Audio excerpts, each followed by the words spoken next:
Hello guys, nagluto ako ngayon ng beefsteak Tagalog. So, dahil gusto ko ng sisling, ilalagay ko siya sa sisling plate. So, ayan po.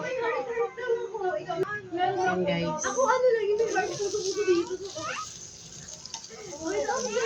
Lagyan natin ang bata.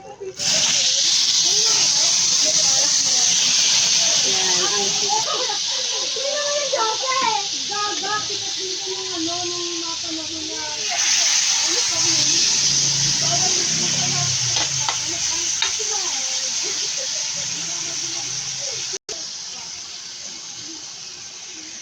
Ayan po.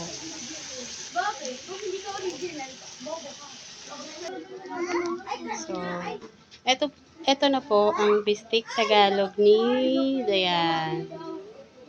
Ayan po. Tara, kain na natin yan.